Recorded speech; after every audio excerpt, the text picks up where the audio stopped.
You have about 90 seconds to live. You just don't know it yet. 50,000 people are screaming a name they gave you, not the one your mother did. So let's go back to this morning, because this is your life now.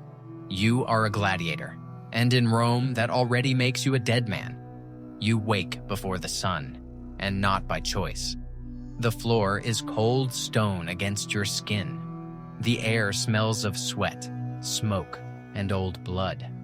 Your body remembers yesterday before your mind does. A bruise across your ribs, a gash on your arm, stitched last night with wine and a hot needle. You are property now. You were sold here. Maybe a war captive, maybe a criminal, maybe just a debt your father couldn't pay. It doesn't matter. The moment you pass through that gate, the old you died. Here's the first thing you learn. Your owner does not want you dead. A dead gladiator is wasted money. You cost a fortune to buy, to feed, to train, so they feed you better than most free Romans will ever eat. Barley, beans, dried fruit. They call you the barley men. You even carry a layer of fat on purpose. It's armor. A cut that bleeds for the crowd rarely kills you. There's a doctor here too. One day, his name will be Galen. And what he learned stitching men like you back together will shape medicine for the next 1,500 years. The second lesson, you train every single day with a wooden sword heavier than any real blade. You strike the same post 10,000 times until the movement lives in your arms, not your head. Because in the arena, thinking is slow, and slow is dead. The third lesson is the cruelest. You eat beside the men you may have to kill. You learn their names, their wives' names. And one afternoon, the sand may decide that only one of you walks back out. Today is a Munis, a day of games. You hear it before you see it, the roar of the city rolling through the stone like thunder. The night before, they gave you a feast, the free banquet, where strangers come just to watch you eat.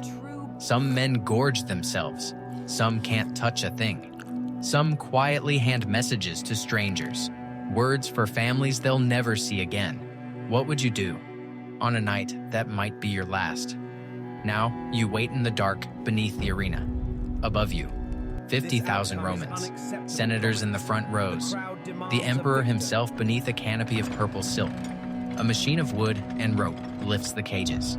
The heat hits you first, then the blinding light, then the sound, a wall of noise you feel in your teeth. You walk out onto the arena. The sand, spread thick for one reason, to soak up the blood. Your opponent steps out from the far gate, a retiarius, net and trident, fast and almost naked of armor. The crowd already has a favorite, and it isn't the better man. It's the one who dies more beautifully. But the fight is not the chaos you imagine. There are rules. There are referees with long staffs. The crowd knows a butcher from an artist, and they'll turn on a coward in a heartbeat. The trident scrapes across your shoulder. The pain arrives half a second late, and then 10,000 hours of training take over. You step inside his reach. You knock him down. And then, the part no one warns you about.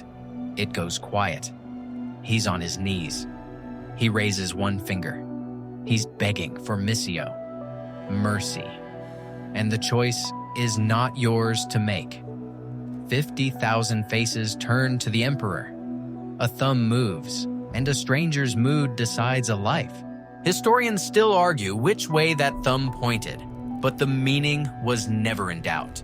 And here's what the mosaics never show you. Most gladiators did not die in every fight. You were simply too expensive to waste.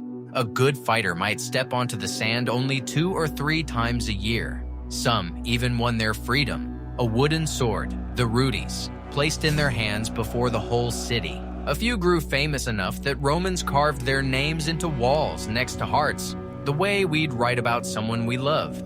But the odds still find you in the end. The average gladiator died in his mid-20s. For every hero who walked out free, the sand swallowed a dozen names no one ever wrote down.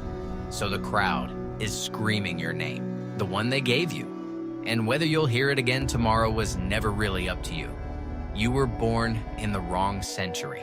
Next time, we'll see if you'd survive a single winter in the Roman army. Follow, and find out how you'd die then too.